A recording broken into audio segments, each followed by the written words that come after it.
नमस्कार साथियों, स्वागत है आपका आपके अपने चैनल पीवीएल क्लासेस में। तो स्टूडेंट्स, आज हम समाज टॉपिक ट्रिक से पढ़ेंगे। आपको बस ये वीडियो पूरा देखना है। ये वीडियो जो क्लास 10th, 11th, 12th या कॉम्पिटिटिव एग्जाम्स की प्रिपरेशन कर रहे हैं या समाज टॉपिक जहां कहीं भी आता हो, उन सभी स्टूडेंट्स के लिए है। तो समाज पढ़ने से पहले हम सबसे पहले प्रेम कहानी समझ लेते हैं, जो हमारी ट्रिक है। अगर आपने ये प्रेम कहानी याद कर ली तो आपको समाज दोबारा कभी पढ़ने की जरूरत नहीं पड़ेगी। तो चलिए वीडियो स्टार्ट करते हैं। तो हमारी प्रेम कहानी कुछ इस तरीके की है। एक लड़का और एक लड़की काफी दिनों से बात करते होंगे, तो लड़के को लड़की अच्छी लगी, तो लड़के ने लड़की को बुलाया शादी के लिए प्रपोज करने के लिए। तो हमारा पहला स्टेप क्या होगा?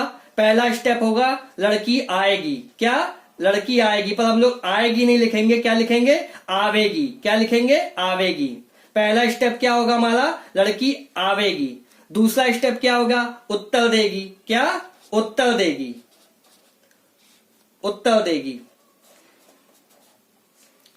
उत्तर देगी किस हिसाब से? पुरुष के कर्म के हिसाब से।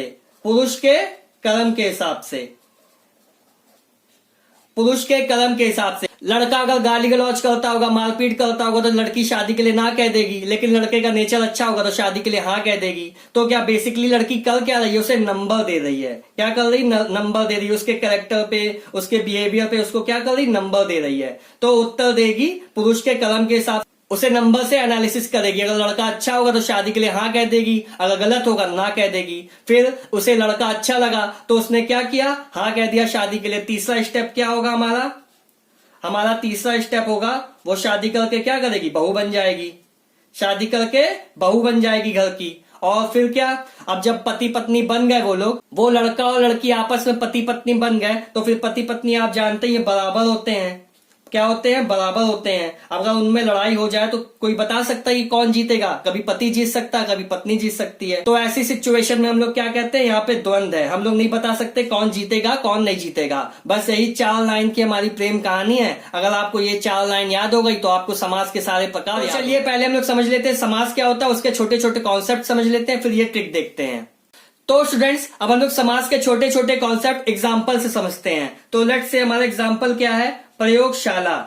क्या? प्रयोगशाला। ये हमारा क्या एग्जाम्पल है? अब इसका हम लोग समास विग्रह करते हैं। इसका समास विग्रह क्या होगा? प्रयोगशाला का प्रयोग के लिए शाला, तत्पुरुष समास। प्रयोग के लिए शाला। ठीक है।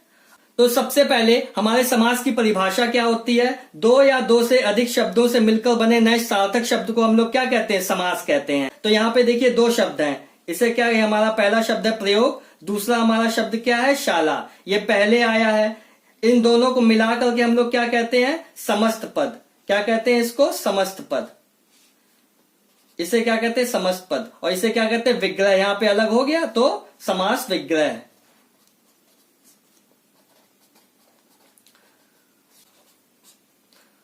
अब हम लोग प्रयोगशाला को फिर से लिख देते हैं इधर, प्रयोगशाला। ठीक है। ये देखिए इसमें 2 शब्द हैं, पहला प्रयोग और इसमें दूसरा क्या है? शाला। प्रयोग हमारा पहले आ रहा है, ये हमारा पहला पद हो गया। क्या हो गया? पहला पद। ये पहले को एक और कहते हैं पूर्व। क्या कहते हैं? पूर्व। तो इसे पूर्व पद भी कहते हैं।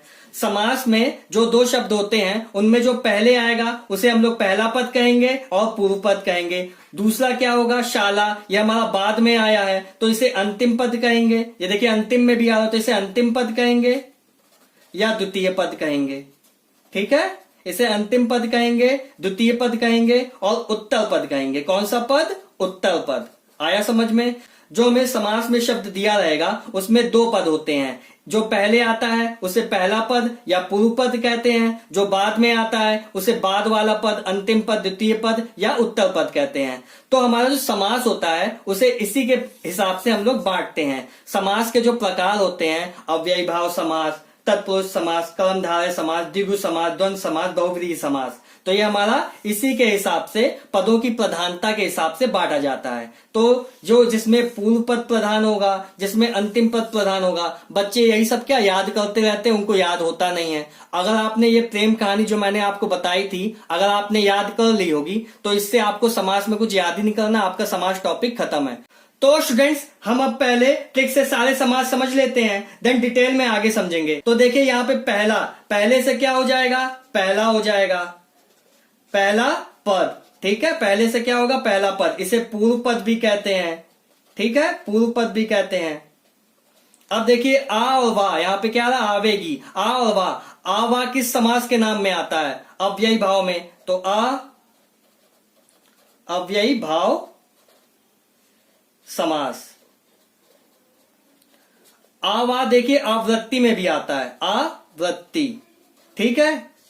तो जिस समास का पहला पद या पूर्व पद प्रधान होता है उसे अव्ययी भाव समास कहते हैं। इसका पूर्व पद उपसर्ग होता है। उपसर्ग क्या क्या होते हैं हमारे, अनु, आ, प्रति, भ आदि। और आवृत्ति, आवे से आवृत्ति हुई है तो इसमें एक शब्द की आवृत्ति दो बार होती है, जैसे एकाएक, एकाएक में देखिए एक और एक दो बार आ गए, ये हो गया। अब हम आते हैं दूसरी लाइन में, उत्तर से क्या होगा, उत्तर पद, क्या होगा, उत्तर पद, इसे अंतिम पद भी कहते हैं।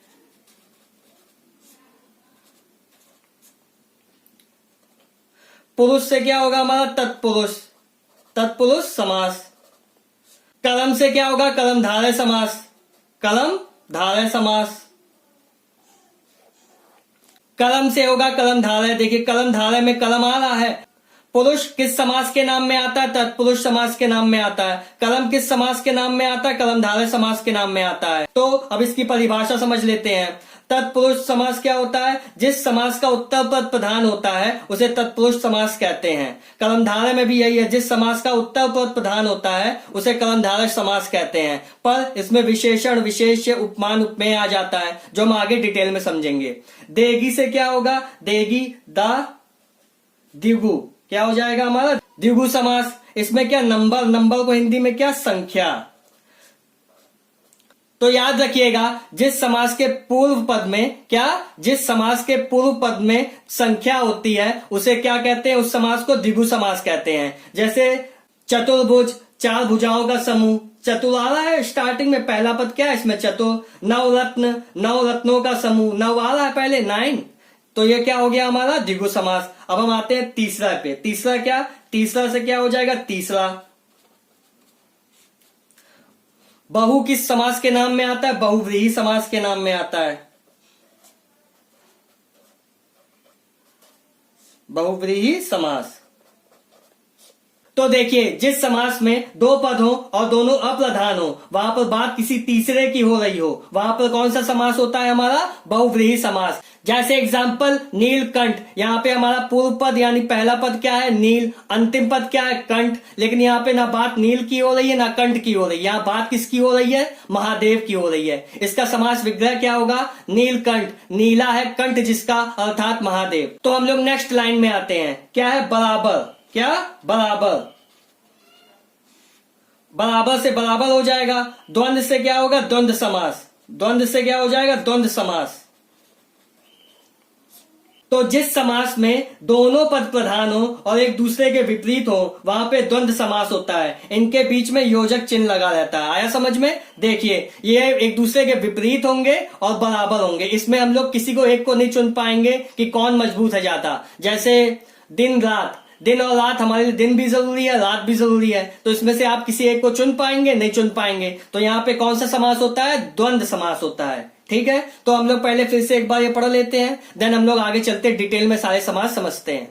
तो समास की हम लोग ने परिभाषा समझी थी, दो या दो से अधिक शब्दों से मिलकर बने नए सार्थक शब्दों को हम लोग क्या कहते हैं, समास कहते हैं। ठीक, समास विग्रह, जब समस्त पद के सभी पदों को अलग करते हैं तो इस प्रक्रिया को हम लोग क्या कहते हैं, समास विग्रह या व्यास कहते हैं। समास विग्रह का एक और नाम क्या होता है, व्यास।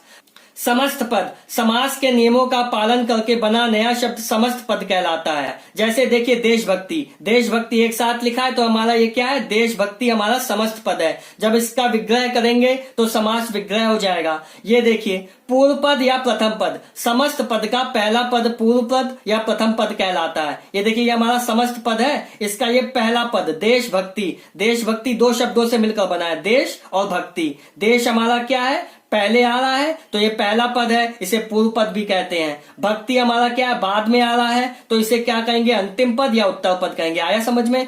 तो देशभक्ति का हमारा समास विग्रह क्या होगा, देश के लिए भक्ति।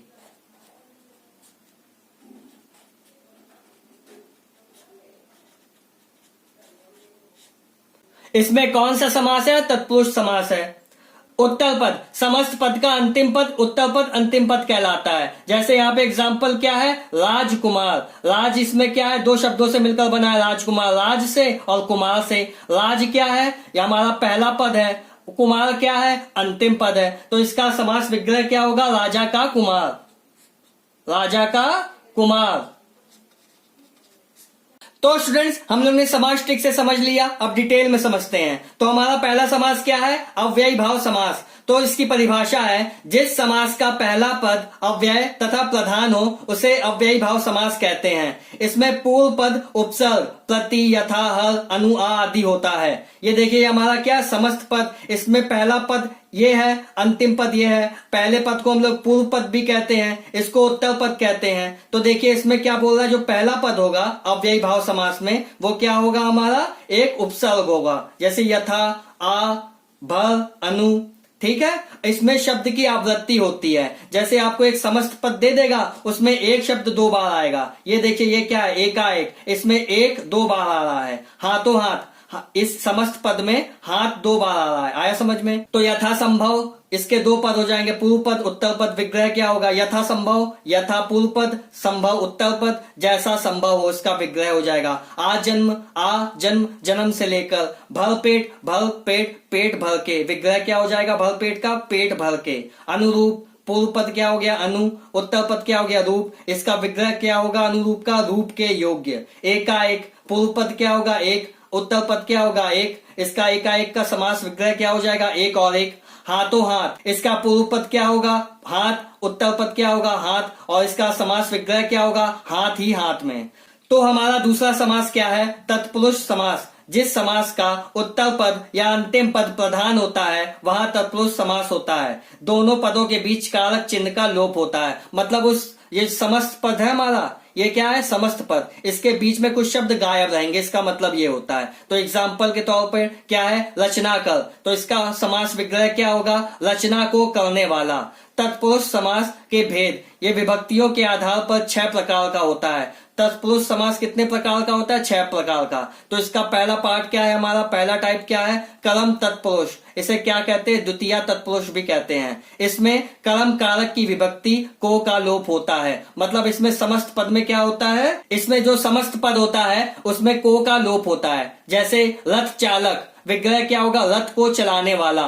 विरोध जनक, विरोध को जन्म देने वाला। जितेंद्रिय, इंद्रियों को जीतने वाला। देखिए को शब्द का लोप था यहाँ पे समस्त पद में, तो ये कौन सा समास होगा? कर्म तत्पुरुष समास। अब हमारा दूसरा टाइप क्या है?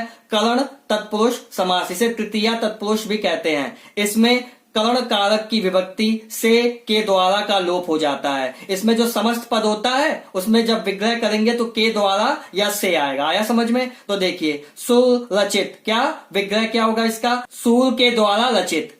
शोकग्रस्त, इसका विग्रह क्या होगा? शोक से ग्रस्त। तो देखिए से और के द्वारा का लोप था इसमें, तो ये क्या होगा? हमारा कर्ण तत्पुरुष। हमारा तीसरा एग्जाम्पल, हमारा तीसरा प्रकार क्या है? संप्रदान तत्पुरुष। इसे क्या? चतुर्थी तत्पुरुष भी कहते हैं। इसमें संप्रदान कारक की विभक्ति के लिए लुप्त हो जाती है। मतलब जो समस्त पद होगा उसमें जब विग्रह करेंगे तो के लिए आ जाएगा। आया समझ में? जैसे गौशाला, तो इसका समास विग्रह क्या होगा? गौ यानी गाय के लिए, शाला मतलब गाय के रहने का स्थान। परीक्षा भवन, इसका जब समास विग्रह करेंगे तो क्या होगा? परीक्षा के लिए भवन। स्नान घर, इसका समास विग्रह क्या होगा? स्नान के लिए घर। अब हमारा चौथा पार्ट क्या है? अपादान तत्पुरुष। इसे पंचमी तत्पुरुष भी कहते हैं। इसमें अपादान कारक की विभक्ति से अलग होने का भाव का लोप होता है। जैसे पाप मुक्त, इसका समास विग्रह क्या होगा? पाप से मुक्त। देखिए से आ गया। धनहीन, धन से हीन मतलब धन से क्या है? हीन है। जलहीन, जल से हीन। हमारा पांचवा प्रकार है संबंध तत्पुरुष। इसे षष्ठी तत्पुरुष भी कहते हैं। इसमें संबंध कारक की विभक्ति का, के, की लुप्त हो जाती है। मतलब इसमें समस्त पद का जब हम लोग समास विग्रह करेंगे तो बीच में का, की, के आएगा। आया समझ में? देखिए जैसे शिवालय, तो कि इसका विग्रह क्या होगा? शिव का आलय। विद्या सागर, इसका समास विग्रह क्या होगा? विद्या का सागर। पराधीन, इसका समास विग्रह क्या होगा? पर के अधीन। तत्पुरुष समास का छठा प्रकार क्या है? इसे सप्तमी तत्पुरुष भी कहते हैं, अधिकरण तत्पुरुष। इसमें अधिकरण कारक की विभक्ति में पर का लोप होता है। जैसे इसमें क्या, जब समस्त पद का विग्रह करेंगे तो बीच में क्या आएगा? में आएगा। जैसे धर्म वीर, धर्म में वीर, गृह प्रवेश, गृह में प्रवेश, पुरुषोत्तम, पुरुषों में उत्तम। हमारा तीसरा समास है कर्मधारय समास। इसकी परिभाषा क्या है? जिस समास का उत्तर पद प्रधान हो तथा पूर्व पद व उत्तर पद में विशेषण विशेष्य अथवा उपमान उपमेय संबंध हो, कर्मधारय समास कहलाता है। तो पहले हम लोग विशेषण और विशेष्य समझ लेते हैं। अच्छा, आप ये बात बताइए, विशेषता में कितने अक्षर हैं? 1 2 3 4। ठीक। विशेषण में कितने अक्षर हैं? 1 2 3 4। विशेष्य में कितने अक्षर हैं? 1 2 3 3.5। अब ये बात बताइए, 4 वाला 4 के जैसा होगा, 4 वाला 4 के जैसा होगा कि 3.5 के ऐसा होगा? 4 वाला 4 के ऐसा होगा। तो विशेषता का मतलब होता है गुण या क्वालिटी। विशेषता 4 अक्षर का है, ये हमें क्या बताता है? गुण बताता है किसी का। तो विशेषण भी 4 अक्षर का, ये भी क्या बताएगा? किसी का गुण बताएगा, किसी की क्वालिटी बताएगा। आया समझ में? किसकी क्वालिटी बताएगा? ये किसकी क्वालिटी बताता है? ये संज्ञा सर्वनाम की विशेषता बताता है हमें। विशेष क्या होगा? जब एक विशेषता बता तो ये विशेष हो जाएगा, मतलब संज्ञा सर्वनाम क्या होगा? ये होगा। देखिए, महाकवि, तो इसमें क्वालिटी क्या है? महान कवि। महानता क्या है? क्वालिटी है। किसकी क्वालिटी है? कवि की। अब और एग्जाम्पल से समझते हैं। नव युवक, इसका समास विग्रह क्या हो गया? इसमें विशेषण क्या है, विशेष्य क्या है? नव युवक। नव में क्या हो गया? नया नया है जो। युवक क्या हो गया? हमारा संज्ञा हो गई, तो नया नया है जो युवक। नील कमल, नीला है जो। कमल की क्या बता रहा है? विशेषता बता रहा है कि कमल कैसा है? नीला है। तो नील कमल का समास विग्रह क्या होगा? नीला है जो कमल। और कौन सा समास होगा? कर्मधारय समास। तीसरा एग्जाम्पल क्या है? महापुरुष। पुरुष क्या हो गया? हमारा विशेष हो गया, संज्ञा है। और इसकी क्वालिटी क्या बता रहा है? पुरुष की क्वालिटी बता रहा है कि पुरुष क्या है? महान है। तो महान क्या होगी? विशेषण हो गया। महान है जो पुरुष क्या हो गया हमारा? महापुरुष। कौन सा समास? कर्मधारय समास। तो चलिए अब हम लोग उपमान और उपमेय समझ लेते हैं। उपमान में लास्ट में क्या आ रहा है? मान। तो इसमें भी समान लास्ट में क्या आएगा? मान आएगा। ये बात याद रखिएगा। ज्यादातर केसेस में क्या आएगा? लास्ट में मान। जिसमें मान है वो उपमान है, और जिसमें नहीं है वो उपमेय। याद रहेगा। चंद्रमुख, इसका समास विग्रह क्या होगा? चंद्र के समान। मुख में क्या हो जाएगा? मुख। विद्याधन, इसका उपमान क्या है? धन रूपी। क्या? उपमेय क्या हो जाएगा? विद्या। अब हम आते हैं चौथे समास पे। इसका नाम क्या है? द्विगु समास। इसकी परिभाषा समझते हैं। जिस समस्त पद का पहला पद संख्या वाचक हो वहां द्विगु समास होता है। जैसे ये हमारा समस्त पद हो गया, इसका पूर्व पद पहला पद ये है। देखिए सब में नंबर है टाइप। 9 9 4 3 9 मतलब 9, चतुर्थ मतलब क्या? 4, 10 मतलब क्या? 10। इसका पहला पद हमेशा क्या होगा? संख्या वाचक होगा। ठीक है। चौराहा, 4 राहों का समूह। नवरात्र का समास विग्रह क्या हो जाएगा? नवरात्रियों का समूह। तिरंगा का समास विग्रह क्या हो जाएगा? 3 रंगों का समूह। नवरत्न का समास विग्रह क्या हो जाएगा? 9 रत्नों का समूह। चतुर्भुज का 4 भुजाओं का समूह। दशानन का 10 आननों का समूह। कुछ में बहुव्रीहि समास भी होता है, ये हम लोग आगे डिस्कस करेंगे जब हम लोग बहुव्रीहि समास पढ़ रहे होंगे। हमारा पांचवा समास है द्वंद्व समास। इसकी परिभाषा है जिस समस्त पद का दोनों पद प्रधान हो तथा विग्रह करने पर और अथवा या एवं लगता हो वहां द्वंद्व समास होता है। दोनों पदों के बीच योजक चिन्ह हाइफन लगा होता है। जैसे नर नारी, पर ऐसा जरूरी नहीं कि हाइफन लगा ही हो, कुछ में हाइफन नहीं लगा होता। नर नारी, इसका समास विग्रह क्या होगा? नर और नारी। यहाँ पे देखिए नर भी हमारे लिए जरूरी है, नारी भी। तो यहाँ पे क्या, इन दोनों में किसी एक को चुन नहीं सकते, दोनों पद प्रधान है। तो यहाँ पे बीच में हाइफन भी लगा है, मतलब योजक चिन्ह भी लगा है। तो यहाँ पे कौन सा समास होगा? द्वंद्व समास। नर नारी का समास विग्रह क्या होगा? नर और नारी। नदी नाले का समास विग्रह क्या होगा? नदी और नाले। देवासुर का देखिए यहाँ पे योजक चिन्ह बीच में नहीं लगा, लेकिन देखिए देव और इसका सब हम लोग संधि विच्छेद करेंगे। देवासुर का देव धन असुर, तो देव भी असुर भी दोनों जरूरी हैं, पर दोनों क्या अलग अलग है, विपरीत है एक दूसरे के। देवता और राक्षस एक दूसरे से क्या है? विपरीत है पर अलग अलग, दोनों शक्तिशाली हैं। तो इसका समास विग्रह क्या हो जाएगा? देव और असुर। अपना पराया, अपना और पराया। देश विदेश, देश और विदेश। तो हमारा छठा समास कौन सा है? बहुव्रीहि समास। इसकी परिभाषा है जिस समस्त पद में दोनों पद अप्रधान होते हैं, दोनों पद मिलकर किसी तीसरे पद की ओर संकेत करते हैं, वहां बहुव्रीहि समास होता है। जैसे यहाँ पे कितने पद हैं? 2 पद हैं, त्रिलोचन। लेकिन यहाँ पे ना त्रि की बात हो रही ना लोचन की बात हो रही है, यहाँ पे बात हो रही किसकी? भगवान शिव की। तो त्रिलोचन का समास विग्रह क्या होगा? तीन है लोचन जिसके, अर्थात शिव। दशानन, इसका समास विग्रह क्या होगा? 10 है आनंद जिसके, अर्थात रावण। 10 सर किसके होते हैं? रावण के। प्रधानमंत्री, मंत्रियों में प्रधान है जो, अर्थात प्रधानमंत्री। लंबोदर, लंबा है उधर जिसका, अर्थात गणेश। हमारा पांचवा एग्जाम्पल क्या है? निशाचर, इसका समास विग्रह क्या होगा? निशा में विचरण करने वाला, अर्थात राक्षस। तो बच्चों जो हमारा तीसरा एग्जाम्पल है प्रधानमंत्री, मेरे हिसाब से बहुव्रीहि समास नहीं होगा, क्योंकि यहाँ पे प्रधानमंत्री, मंत्रियों में प्रधान है जो, अर्थात प्रधानमंत्री। यहाँ पे देखिए जो अर्थात के बाद जो शब्द आ रहा है, समस्त पद दोनों सेम है, जो नहीं होना चाहिए। इसका मतलब कोई तीसरा होना चाहिए। यहाँ पे प्रधानमंत्री, इसकी परिभाषा के अनुसार दोनों की बात नहीं होगी, किसी तीसरे की बात होगी। यहाँ पे तो वही शब्द वापस चल के यहाँ पे आ गया, तो मेरे हिसाब से प्रधानमंत्री में नहीं होगा। जैसे ये देखिए त्रिलोचन, यहाँ पे पहला पद क्या है? त्रि, अंतिम पद क्या है? लोचन, पर यहाँ पे अर्थात के बाद कोई दूसरा शब्द आ रहा है, शिव। यहाँ इन दोनों की बात नहीं हो रही, किसी और की बात हो रही है। दश आनंद में देखिए दश आनंद, यहाँ पे पहला हमारा क्या है शब्द? दश, दूसरा शब्द क्या है? आनंद, पर अर्थात के बाद देखिए कोई तीसरा शब्द आ रहा है, रावण। लंबोदर में भी यही गणेश आ रहा है तीसरा शब्द। निशाचर में भी देखिए राक्षस आ जा रहा है। लेकिन प्रधानमंत्री में भी क्या? तो प्रधानमंत्री हमारा क्या? बहुव्रीहि समास का एग्जाम्पल नहीं है। तो स्टूडेंट्स, अब हम लोग बहुव्रीहि समास और द्विगु समास में अंतर समझ लेते हैं। देखिए द्विगु समास क्या होता है? जिसका पूर्व पद या प्रथम पद क्या हो? संख्यावाची हो। तो यहाँ पे देखिए इसमें भी संख्या आ रहा है, इसमें भी संख्या आ रहा है। तो हम लोग बहुव्रीहि समास द्विगु समास में अंतर कैसे करेंगे? देखिए यहाँ पे सबसे पहले हमारे पास जैसे एक एग्जांपल आया दशानन, इसमें कौन सा समास है? और ऑप्शन में बहुव्रीहि भी है, द्विगु भी है, लेकिन हम लोग सबसे पहले बहुव्रीहि पे निशान लगाएंगे। क्यों? क्योंकि दशानन जब हम लोग बोलेंगे, सबसे पहले हमारे दिमाग में एक आदमी का चित्र बनेगा जिसके 10 सिर हैं, तो सबसे पहले क्या दिमाग में आएगा? रावण का। त्रिलोचन, एक सबसे पहले एक ऐसा चित्र बनेगा हमारे दिमाग में जिसके 3 नेत्र हैं, तो कौन आएगा हमारे दिमाग में? भगवान शिव आएंगे। ऐसे केसेस में सबसे पहले हम लोग बहुव्रीहि समास पे निशान लगाएंगे, टिक लगाएंगे, उसके बाद द्विगु समास पे लगाएंगे। तो स्टूडेंट्स, अगर आपको वीडियो अच्छा लगा हो, कुछ नया सीखने को मिला हो, ट्रिक अच्छी लगी हो, तो वीडियो को लाइक कीजिएगा, शेयर कीजिएगा और चैनल को सब्सक्राइब कीजिएगा। Thank you.